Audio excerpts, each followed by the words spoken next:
icyaha na kimwe, utarigeze ahemuka na gatoya.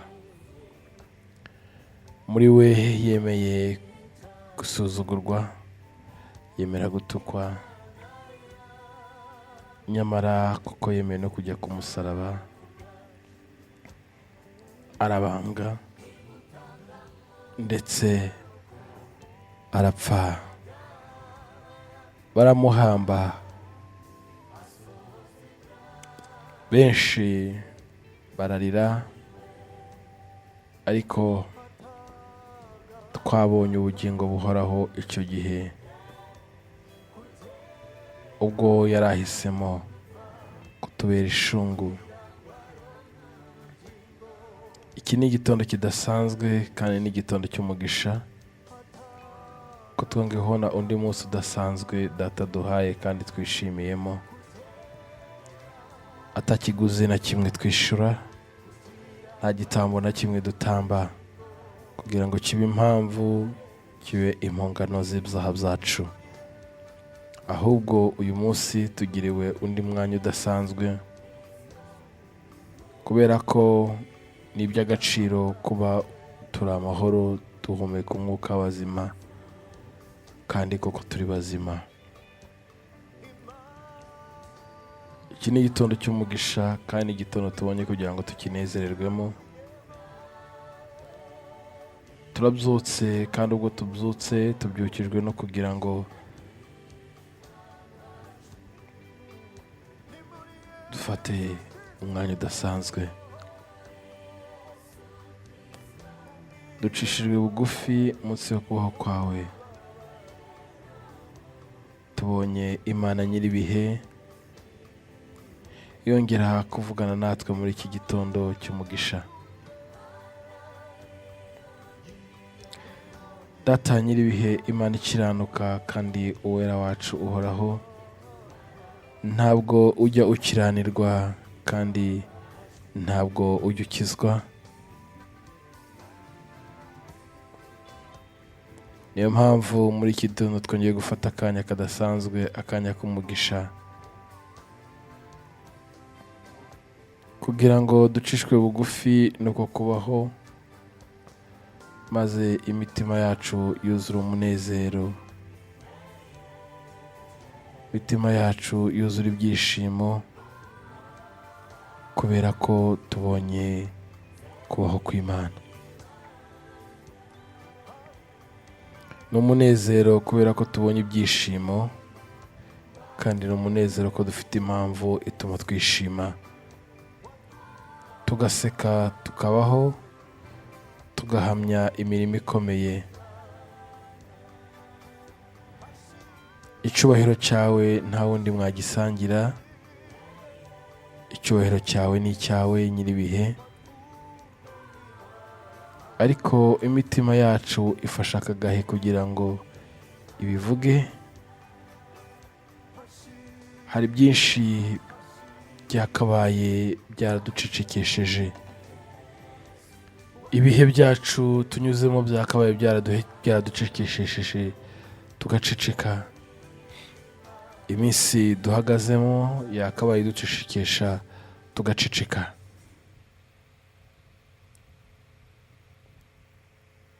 Ariko ni iki gituma dukomera, tukarushaho gukomera? Ibi tubiheshwa nuko twakumenye, tukabiheshwa n'ubuntu watugiriye, kuko nanone ari ubwo wagize ubuntu, ariko abo wagiriye ubuntu ntago babizi, ntago babiha agaciro, ntibazi inyungu yabyo, ntibazi umumaro wabyo, ntibazi icyiza cyabyo. Ariko twe twagiriye umugisha wo kubimenya uwo mwanya kugira ngo tuwishimiremo. Tubonye umwanya kugira ngo tuwunezererwemo, tubonye uwo mwanya kugira ngo tuvuge, tubonye uwo mwanya kugira ngo dusirimbe, tubonye uwo mwanya kugira ngo dusimbuke, tubonye uwo mwanya kugira ngo twirate ineza yawe, nta kindi kibiduhesheje, ahubwo tubiheshejwe n'umunezero wowe ubwawe urema muri twe.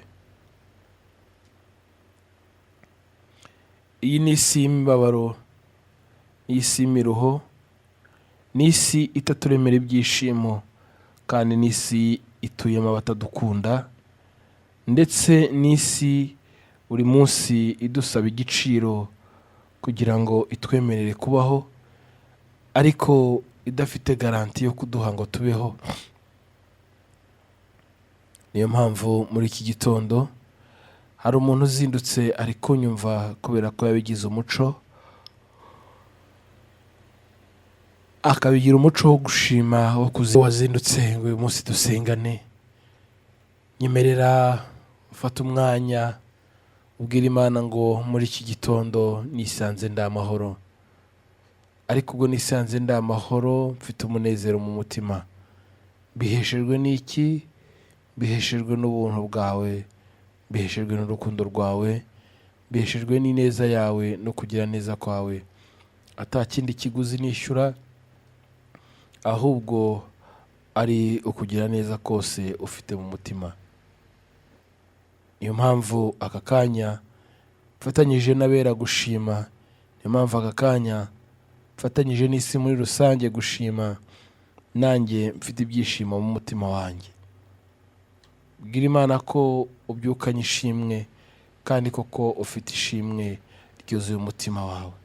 Maze unyemerere muri aka kanya twumva ijambo ry'umunsi, hanyuma tuze gusengana tubwira Imana ngo n'uyu munsi ni nawe igikundiro cy'Uwiteka kikubeho, kikubanzirize aho komanga hose ushaka ibintu bitandukanye. Ubuntu bw'Imana buguherekeze, bukujya imbere, bukugote impande zose, kandi umutima wawe uzajye ubyizera. Wibuke ko tutagenda twenyine, ntabwo Data yigeze dusiga twenyine. Dufite Umwuka Wera, dufite Imana ibana natwe. Ntabwo ibana natwe ku cyumweru tugiye mu rusengero, ibana natwe buri gihe cyose. Reka dukomeze gufatanya kugwiza ijambo ry'Imana mu mitima yacu. Turi mu gitabo cyo Gutegeka kwa 2 ku gice cyaho cya 4 uva ku murongo wa mbere ngo none mw'Abisiraheli mwe mwumvira amategeko n'amateka mbigisha, muyitondere kugira ngo mubeho, mujye mu gihugu Uwiteka Imana y'abasekuruza banyu ibaha mugihindure.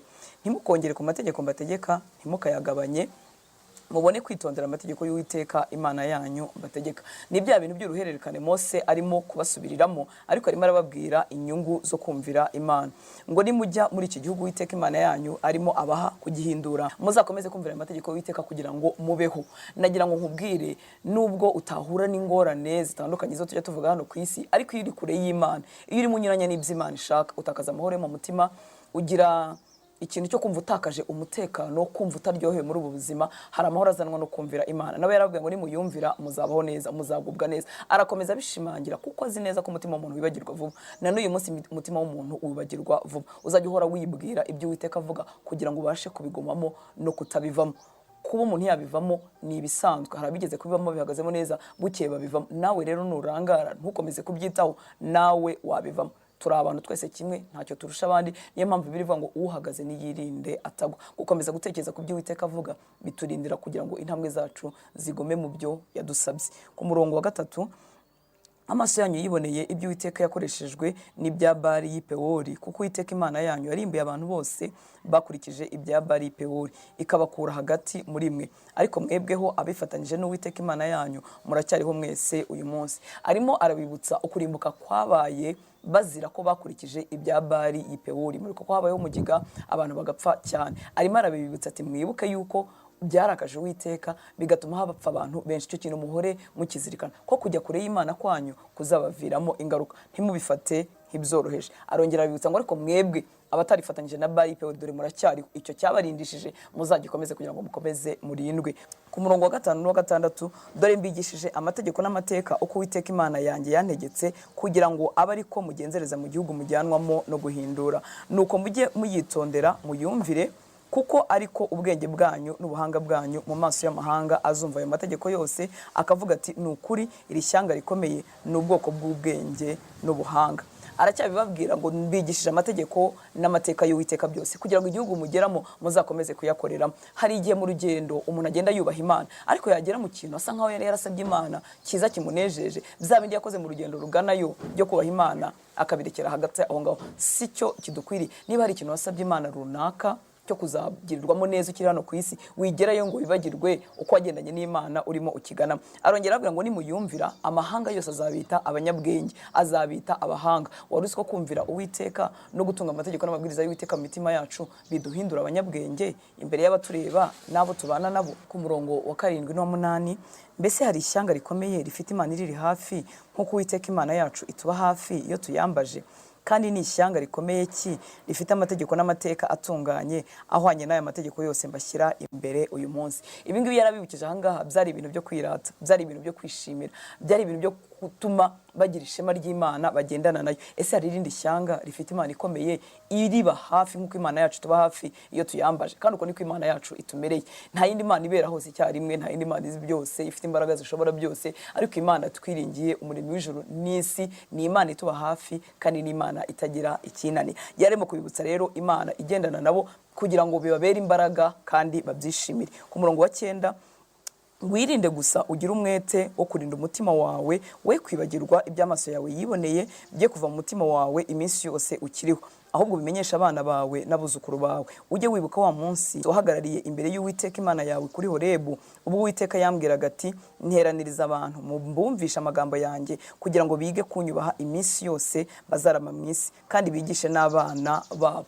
Kwibagirwa nshuti y'Imana niyo ntangiriro yo kuyoba no kujya kure y'Imana. Iyo twibagiwe ineza y'Imana, iyo twibagiwe ubuntu bw'Imana, iyo twibagiwe iby'Imana yadukoreye, naho yagiye dukura n'ubuntu yagiye duha mu ngorane zitandukanye twagiye ducamo, aba ari intangiriro yo kujya kure y'Imana, aba ari intangiriro yo kuyoba. Arimo arabwira ngo birinde ntibazibagirwe, bazahore babyibukiranya, babyibutsa abana babo kugira ngo ejo batazayo. Arongera avuga ngo mwibuke wa munsi mwahagaze imbere y'Uwiteka, Uwiteka kugira ngo abumvishe amagambo ye. Icyo Uwiteka yabasabye icyo gihe yaravuye ngo muzitondere amategeko yanjye iminsi yose muzaramira mu isi. Nongere kubwira ngo kubaha Imana, nongere ngo kubaha Imana si iby'iminsi mikeya, si iby'imyaka mikeya, ni ibya burundu. Ku murongo wa 12, Uwiteka ababwira ari hagati muri uwo muriro, mwumva ijwi rivuga amagambo ariko ntimwagira ishusho mureba, mwumva ijwi risa. 15, nuko murinde imitima yanyu cyane kuko mutagize ishusho mureba ku munsi Uwiteka yababwiraga kuri Horebu ari hagati mu muriro. 19, kandi irinde umutima wawe kugira ngo nurarama ukareba izuba n'ukwezi n'inyenyeri ibiri mu ijuru byinshi byose, we kureshywa ngo wikubite imbere yabyo ubisenge, kandi ari byo Uwiteka Imana yawe yagabanije amahanga yose yo munsi y'ijuru hose.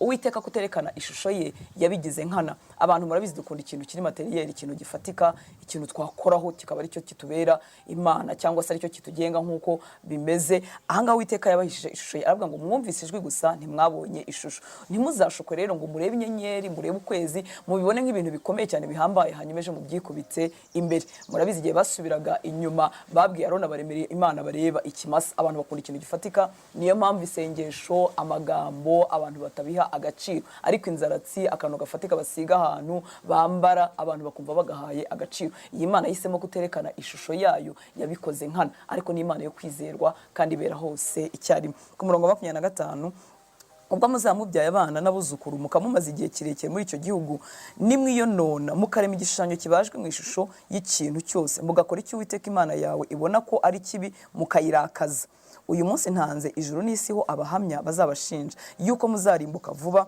mukarangira mu gihugu mwambuka Yorodani mujyanwamo no guhindura, ntimuzakimaramo igihe kirekire ahubwo muzarimbuka rwose. Arongera ababura ati nimugera muri kiriya gihugu mukagitindamo mukagituramo imyaka gashira, abana banyu n'abuzukuru banyu ejo mugashukwa mugatangira kuramya izindi mana, mugakora ibintu Uwiteka Imana yanyu itishimira, ntabwo muzakiramiramo, muzakivanwamo. Kandi igihugu mwari mujyanywe no guhindura, mwari mugihawe nk'umurage ariko muzacyamburwa. Kandi iyo dukomeje gusoma inkuru dusanga ariko byagiye bigenda. Nshuti y'Imana, reka umutima wawe wiharirwe n'Uwiteka. Ibyo Uwiteka avuga, ibyo yishimira, aba ibyo bikubera ubuzima, aba ibyo bigira ingamba zigize ubuzima bwawe. Amahitamo ye aba ariyo aba amahitamo yawe, icyo yanga nawe ucyange, icyo ashima nawe ugishime. Wibuka ko Umwuka Wera ahari kugira ngo agushoboze. Imana iguhe umugisha, ugira umunsi mwiza.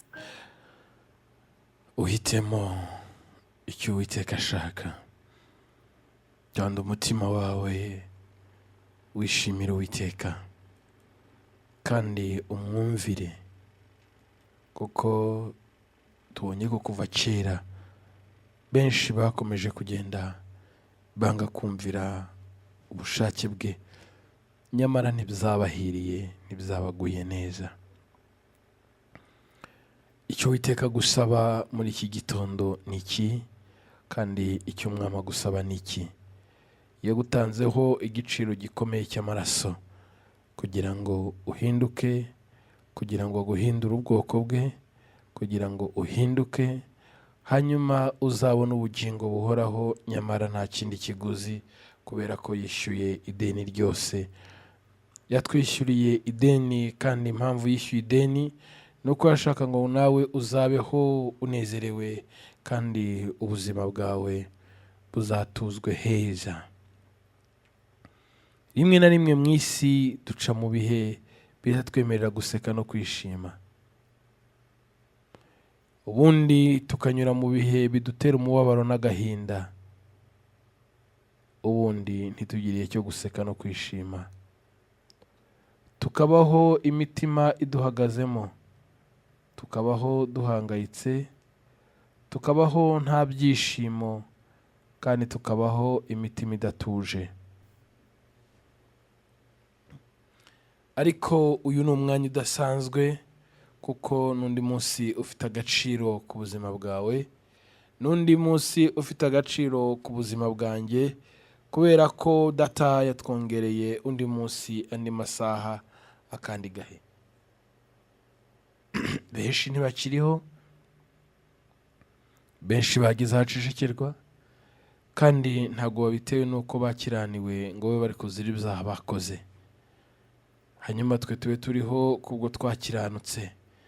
Benshi hari ubwo bakubwira ngo tubeshejweho no kubaha Imana, ariko si byo.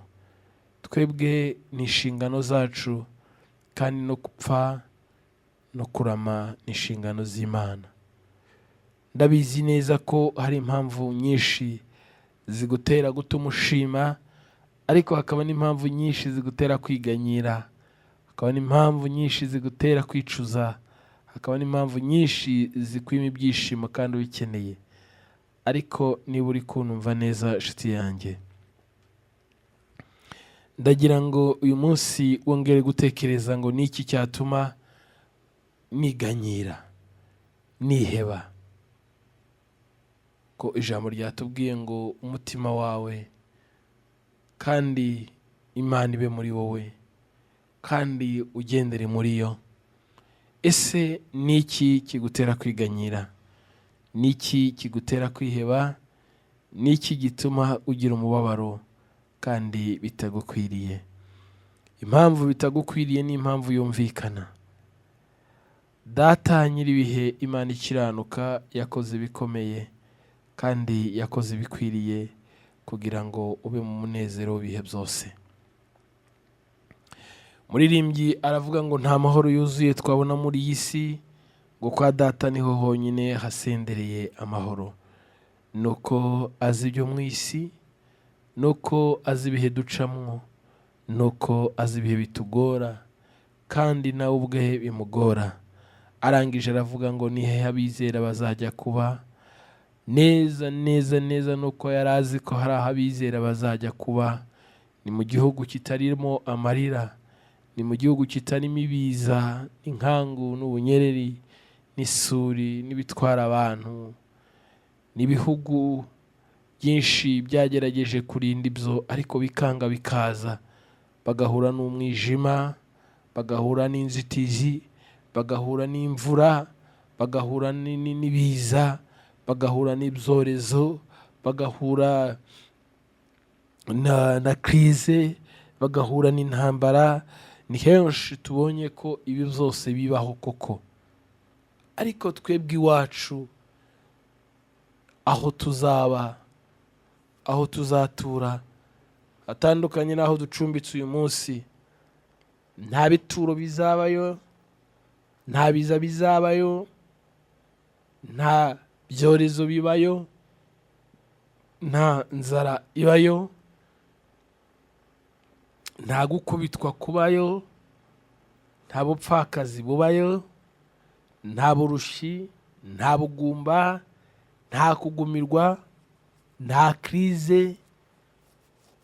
Iki gihugu abaho bose bahora banezerewe, kandi bahora bishimye, ndetse bishimira kubaho kwabo. ninde uzaba muriho no kubaho. Erega iyo bitaba ibyo, ndagira nkubwize ukuri wowe uri kunumva, nta muntu n'umwe wagucira akaro urutega, nta muntu n'umwe yagutega amatwi, nta muntu n'umwe yaguha ibyo wifuza, nta muntu n'umwe wakugenera ifunguro ryawe rya buri munsi, nta muntu waguha amahoro mu mutima ngo wumve utekanye. Turimo turaseleburetinga, tuvuga ngo Pentekosti, tuvuga ngo umwuka wera abe mu mitima yacu, mwuka wera azature muri twe, ndetse mwuka wera atwigishe, mwuka wera atuyobore. Ese ninde witeguye muri iki gitondo, ninde witeguye muri iki gihe kugira ngo ayoborwe na mwuka wera kandi mwuka w'Imana? Ndabizi ko muri wowe hari ikindi kikugendamo, hari ikindi kigukoresha, hari ikindi rimwe na rimwe kikubwira mu mutima ngo kora iki, ariko hari ikindi kikubwira ngo ibyo ukora si byo. Ukwiye kugenda gucya, ukwiye kubaho gucya, ukwiye gukora gutya, ukwiye kujyayo, ntukwiriye kujyayo, ukwiriye kumvira uyu ukubwira ibi, uyu ntukwiriye kumwumvira, ariko banza unyumve muri iki gitondo. Ninde wo kwizerwa usibye Data? Ninde usibye kukubwira inzira nziza usibye Data? Ninde ukumenyesha iby'ubwenge usibye mwuka wera wa Data uba muri wowe? None mwuka wera niba aba muri wowe, atuye muri wowe, uyu munsi uramusaba, cyangwa uyu munsi urasaba kubatizwa mwuka wera niba utarabatizwa mu mwuka wera? Icyo bivuze, icyo bisobanuye, nawe uzumve, wumve ko hari ibigukwiriye kugira ngo nawe ubikore, kugira ngo nawe uvuge ngo mwuka w'Imana. Bonye ibimenyetso bya mwuka w'Imana, bonye umwuka w'Imana agera ahantu ibintu bigahinduka, bonye umwuka w'Imana agera ahantu hakaba ubundi buzima, mbonye umwuka w'Imana agera ku mugabo ufite umutwe ukomeye udashaka kumva, ariko mbonye umwuka w'Imana amugezaho, amugezemwo, ngiye kubona mbona umugabo ararize amarira menshi cyane, asanze ibyo yagukoreraga uri umugore we ni amafuti, ni amakosa, yemeye guca bugufi no gusaba imbabazi no kugira ngo akomezanye urugendo. Nawe wamubyeyi uri kunyumva, ninde ubikoze? Ni mwuka w'Imana. Ninde ubikoze? Ni mwuka wera. Nta wundi yabikora, nta wundi yabishobora usibye mwuka w'Imana wenyine. Mwuka w'Imana yaje, sishobora gusigara uko ndi, anyeganyeza byose ibyari bimboshe, amanagura amarira yanjye yose, anyeganyeza byose ibyari bimboshe, sishobora gusigara uko ndi. Mwuka w'Imana yakugezeho, ntabwo ukomeza kumera uko wari umeze. Mwuka w'Imana yakugezeho, umutima wawe wari wikakanyije uracogora. Mwuka w'Imana yakugezeho, umutima wawe wongera kuruhuka. Mwuka w'Imana yakugezeho, uwo mutima wawe wongera kuba musha. Mwuka w'Imana yakugezeho, ubuzima bwawe bugenda neza. Mwuka w'Imana yakugezeho, agaburira ubugingo.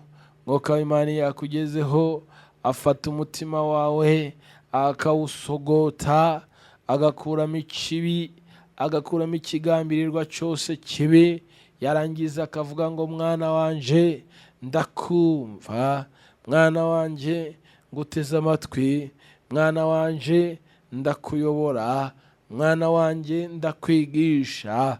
Yesu ajya kugenda aravuga ngo singenda nk'ab'isi, dutekereze n'iki Yesu yavuze. Ab'isi bagenda gute?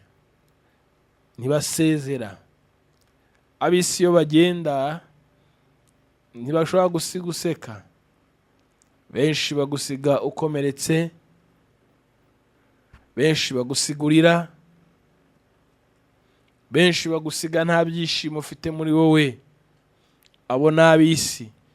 Ab'isi iyo bagenda ntibagusezera, kandi ab'isi iyo bagiye bakunyaga n'utwo wari ufite bakatukumaraho, kandi ab'isi iyo bagiye bumva wapfuye nta kibazo, igihugu cyose cyaba gifite abantu. Kandi ab'isi iyo bagiye bagenda bakuganira kandi bakuneguriza isuru. Abo ni ab'isi iyo bagiye mutandukanye, kabone niyo watanze ikintu gikomeye, kabone niyo watanze igiciro gikomeye cy'amafaranga, kabone n'ubwo waba wishyuye ibintu birenze, kabone n'ubwo waba waguriye ibintu bya mirenge, kabone n'ubwo waba wasangije ibintu bimwe, bagera hirya bakakubwira bati cyakubwira shahu, mbese ubuzima runaka erega buriya ni ukuba yishakamo amahoro ubundi ntayafite. Erega ni ukuba yishimisha na wundi nta kigenda reka ntago byakunze, umugabo zaranze. Ab'isi iyo bagiye bagenda bafite inkuru zo baganira ku buzima bwawe. Ab'isi iyo basohotse bagenda bafite ibindi barimo baraganira. Ab'isi niko bagenda, ariko Yesu aravuga ngo ntabwo ngenda nk'uko ab'isi bagenda, kandi ntabwo mbaha nk'uko ab'isi babaha. Ntabwo mbagenera nk'uko ab'isi babagenera. Nzabasigira umufasha. Iyo tuvuga umufasha tuba tuvuga wowe wenyine kudashoboye. Niyo definisiyo y'umufasha, nuko wenyine udashoboye, ukeneye izindi mbaraga zo gukora, ukeneye ibindi bitekerezo bikugarukamo, ukeneye Mwuka Wera nk'umufasha kugira ngo agufashe. Iyo tuvuga umufasha nuko hari ibikorwa wenyine utakora. Baravuze ngo umugabo akeneye umufasha, nuko akeneye umuntu umufasha. Wenyine ntabwo yabikora, wenyine ntabwo yabishobora, ariko Mwuka Wera n'umufasha ubasha kugufasha muri uru rugendo. Mwuka Wera n'umufasha ubasha kugukomeza muri iyi nzira. Ntabwo wayishobora, ntabwo wabigendamo wenyine, ntabwo byakunda. Isi irarushye, isi ifite agahinda, isi ifite umubabaro, isi ntabwo iseka na gatoya, isi ntabwo yishimye na gatoya. Ariko ndabizi wowe uranyumva, nubwo byaba bimeze gute, nubwo byaba bikurusha gutyo, nubwo byaba bigutesha umutwe, nubwo byaba bikugora, nubwo byaba ari stress, nubwo byaba ubuzima bubi, ariko ndagira nkubwire, muri Yesu niho honyine ubasha gukirira. Muri Yesu honyine niho ubasha kubonera ubuzima. Muri Yesu honyine niho ubasha kubona uturije. None n'iki kikurusha? N'iki kigutesheje umutwe? N'iki kikugora? N'iki kikurusha? Hari urugendo rugukomereye kandi hari urugendo rukurusha. Hari inzitizi nyinshi muri uru rugendo, kandi ntabwo ufite igisubizo, ntabwo ufite icyo wasubiza, nta nubwo ufite icyo wakora ubiheshejwe n'imbaraga zawe n'ubwenge bwawe. Ni kenshi twagambiriye gukora ibyiza ariko bikanga bikatunanira. Ni kenshi twagambiriye kugendera bugufi bw'Imana ariko byaranze. Ariko ndagira ngo nkubwire kimwe cyo, Mwuka w'Imana uri muri wowe ntago biri bwange. Mwuka w'Imana utuye muri wowe ntago biri bwange. Mwuka w'Imana ugushoboresha ntago biri bwange. Mwuka w'Imana ugukorera ibyo udashobora kwikorera. Mwuka w'Imana ukunihira iminiho. Mwuka w'Imana ugusengera. mwuka w'Imana ugusabira, mwuka w'Imana ugutambutsa, mwuka w'Imana uguteza intambwe, mwuka w'Imana uri muri wowe. Umunsi umwe byaragucanze, umunsi umwe byarakuyobeye, umunsi umwe nawe byaranze, ariko uyu munsi data aragushoboresha byose. Nararize umunsi umwe amarira araza aba menshi ku maso. Umuntu nari nizeyeho ubutabazi wari bugufi bwanjye arandeba ngo kiba kirira iki, kiba kigirira iki, ntikikantera iseseme. Ndangije ndavuga ngo ni iki cyatuma nseka mu isi kandi ndi ku rwego rutera abantu iseseme. Ndangije ndamubwira nti ntago ubeshya ndagutera iseseme uyu munsi, ariko hari umunsi uzanyifuza ntumbone, hari umunsi ntazagutera iseseme kuko uzanyifuza icyo gihe uzambura. Ntabwo nari mbwirijwe nanjye ubwanjye nibwirijwe, nari mbwirijwe na mwuka w'Imana uri muri njyewe, kuko yabonaga umubabaro nari mfite, arangije ambera umuvugizi, arangije ambera umuhamya, arangije arampamiriza, arangije afata ukuboko kugira ngo ahamye neza ibyo mvuze. Maze umuririmbyi aravuga ngo ujye ubwira abandi bose ibyo yagukoreye, ujye umuhamya, ntubure kubibwira abandi bose kuko yagukoreye ibikomeye.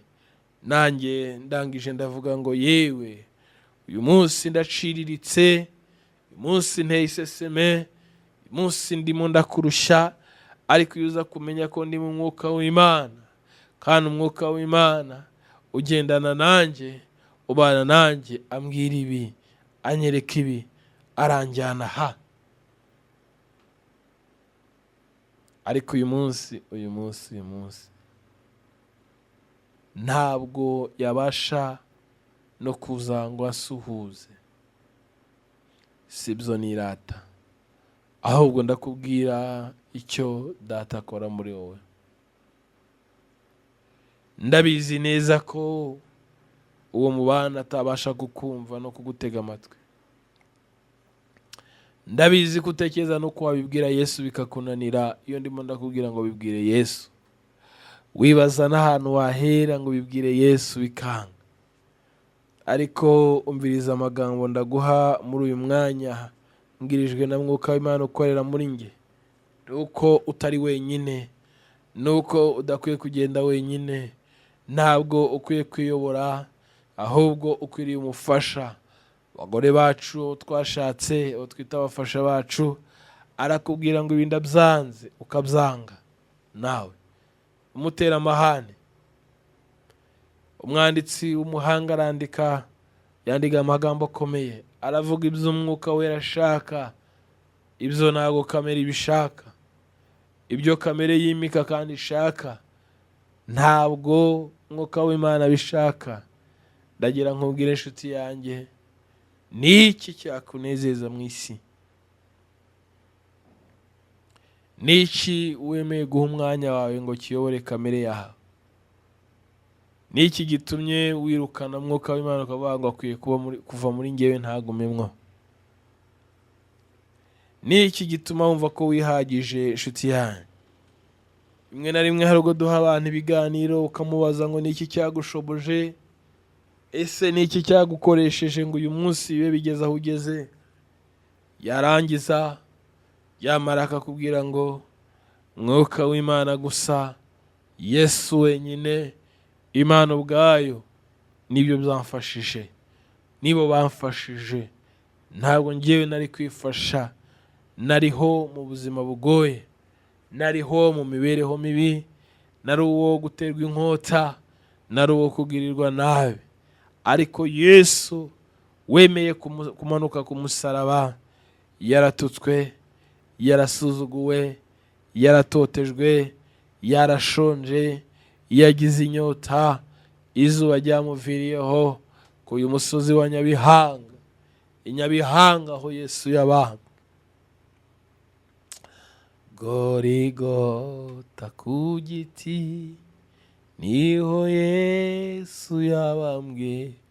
Inshuti yanjye, Yesu ajya ku musaraba, arapfa, arabambwa, arahambwa. Ku munsi wa gatatu arazuka.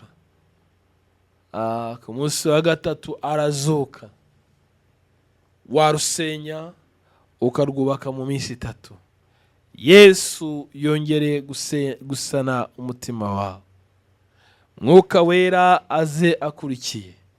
Ko Yesu yavuze ngo mbe runaka we, ndaguha amahoro atari nk'aya bisi batanga. Simbaha nk'uko abisi batanga. N'amahoro yuzuye, n'amahoro asendereye. Maze rero umva ndakubwire mwana wanje, tuza ubwo ngiye ntago nzagusiga wenyine, nzakoherereza umufasha ariwe Mwuka wera. Azakwigisha, azakurinda, azagutoza, azisegurana nawe, azagendana nawe.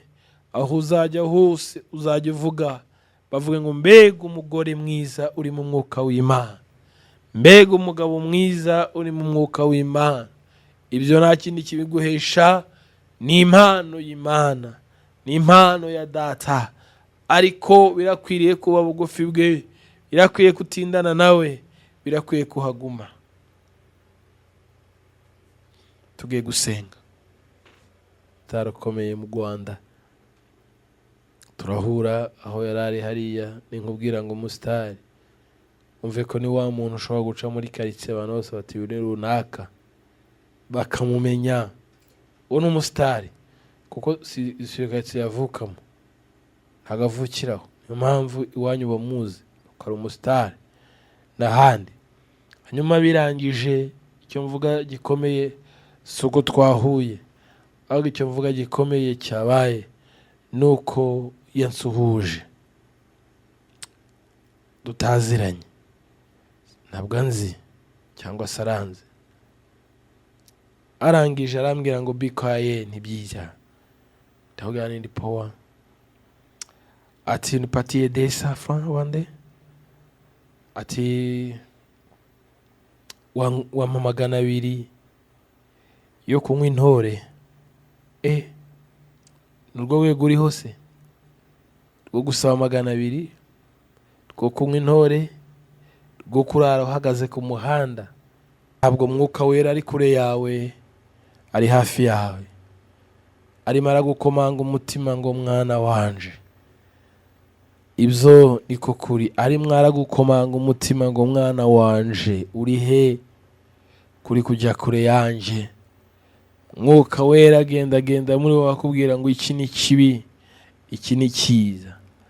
Arakwigisha, aragutoza, akwereka inzira ukwiriye gucamo. Data Imana ikiranuka, umubyeyi imbabazi,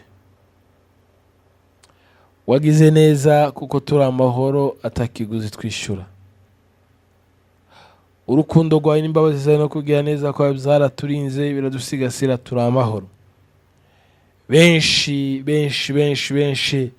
bishwe n'umubabaro, bishwe n'agahinda, ariko Mwuka w'Imana yaje anyeganyeza byose byari bikuboshe, aguhanagura amarira yose watewe n'abantu, aguhanagura amarira yose watewe n'isi, aguhanagura amarira watewe n'amarangamutima y'urukundo, aguhanagura amarira yayandi yakubanye ikibazo wari witeguye ko ugiye gukora ubukwe bikanga. Ariko ndagira nkubwire inshuti yanjye, wari witeguye ko hari ikintu ugiye gukora biranga, wari witeguye ko hari ikintu ugiye gukora biranga, hari ikintu wagambiriyaga gukora bikanga. Mwuka w'Imana arakwigisha, Mwuka w'Imana araba kuri wowe, aragendana na ubuzima bwawe buri mu biganza bye. Numwemerera, arayobora intambwe zawe. Byo wagerageje bikanga biraza gukunda, nibiki wibwiye gukora bikanga mu mutima, Mwuka w'Imana arakwerekera. Mwuka w'Imana arakubwira uko bikwiye gukorwa, arakubwira uko bikwiye kugenda. Data nyir'ibihe, Imana ikiranuka, umutunzi w'imbabazi, turi imbere yawe muri iki gitondo. Shitani umugome aduhiga buri munsi, kandi iyo aza gutera abantu ubwoba abereka ko nta butabazi. Ariko Yesu ujya gusubira mu ijoro avuze ngo ndagiye, kandi simbasize mwenyine, ntabwo mbasize nk'imfubyi, mbasigiye umwuka wera, mbasigiye umwuka wera. Uwo mwuka wera azabana namwe, uwo mwuka wera azagendana namwe, uwo mwuka wera azagwira kuri mwe, uwo mwuka wera azabigisha, uwo mwuka wera azabasobanurira, uwo mwuka wera azabakomeza, uwo mwuka wera azabafasha, mwuka wera azabavugira, mwuka wera azabarinda, mwuka wera azababera inkomezi, mwuka wera azakwigisha icyo ukwiriye gukora n'icyo ukwiriye kureka mu izina rya Yesu. Hari umumama turi gusengana, hari umukobwa turi gusengana, hari umugabo turi gusengana, hari umusore turi gusengana. Ntago mbizi niba wicaye, ntago mbizi niba ugenda, ntago mbizi niba uryamye, ntago mbizi niba upfukamye, ariko mwuka w'Imana arambwira nkubwira aya magambo, arambwira nkubwira aya magambo, ari bugufi bwawe, ari kumwe nawe. Mwuka w'Imana ari mu misokoro, ari mu mitsi, ari mu maraso, ari mu mwuka, ari mu mubiri. Iyo ugiye gukora ikibi, mwuka w'Imana arakubuza, have sigaho, ntabwo ari cyawe. Data umugisha abantu bose, tabara bari kwa muganga, tabara abaryamye, tabara abahinga bikanga ntibyere, tabara abazinduka bajya gushakisha. Umuntu wese uyu munsi umwereke, kandi neza yabane n'umuntu wese uyu munsi. Urakoze kugize neza, urakoze kubw'uburinzi bwawe, urakoze kubw'ubutware bwawe. Imbabazi ugira, urukundo ugira bigwire ku bantu bawe. Urakoze Yesu, urakoze Yesu, urakoze Yesu. Umugisha igihugu cyacu n'abanyarwanda muri rusange, umugisha umukuru w'igihugu n'umuryango we, kandi uwo mugisha ndabizi ko natwe tugeraho. Tanga inshuti z'umumaro, umugisha umuryango wose. Data umugisha abayobozi bose kugera mu nzego z'ibanze, kandi utanga umugisha no mu mashuri kugira ngo abana babashe kwiga batsinde. Tanga umugisha uburyo bwose, tanga umugisha w'amajyana amaza. Umuntu wese uyu munsi abone neza yawe mu maso ye, kandi umuntu wese uyu munsi ahumurijwe nawe, kandi umuntu wese yuve nta handi hari ubukiriro, kubera ko ibyakubabaje, ibyakugoye nta wundi wagukiza. Reka Data agukize. Data urakoze kubyemeye, icyubahiro kibi cyawe mu izina rya Yesu, amen. Imana ibamugisha kandi Imana ibagire neza. Iyo nyubako yiza kuba umuntu nta kabuza ari kugusaba kuyisiga amarangi ya Beta Paints, kuko ariyo yongerera agaciro nayo ikaguhesha ishema mu bandi. Ngaho rero yibere mu cyimbo, umurimbo wayo ubushinge Beta Paints, uruganda nyarwanda dukesha amarangi yuje ubuziranenge, aryoshya aho dutuye n'aho dukorera. Hari ay'amazi n'ay'amavuta nka Silk Vinyl, Weatherguard, Fast Dry, Epoxy, Wallmaster n'andi adakangwa n'imihindagurikire y'ikirere. Dufite nasigwa ku byuma no ku modoka. Niba hari n'ubundi bwoko bw'irangi wabengutswe ahandi, duhe komande. Ikoranabuhanga ryacu ritunganye mu kanya nk'ako guhumbya. Mu Rwanda kandi twihariye gukora amasitike nziza z'ibyuma n'iz'ibirahuri. Produit za Beta Paints murazisanga mu gihugu hose, naho kurangura ni Remera ya ruguru ya gare, ku Muhima hateganye na Hotel Kapi, mu Gakiriro ka Gisozi hafi y'Umukindo House. Hari kandi ni Rubavu hafi y'urusengero rw'Abadive, i Musanze ni Rusizi. Ariko n'uwaba ari ahandi mu gihugu hose ashaka kurangura produit za Beta Paints, tuzimugezaho kandi tukamutwaza ku buntu. Ku bindi bisobanuro iyambaza telefone n'urubuga rwacu ubona kuri screen yawe. Beta Paints, best quality, best price, good service.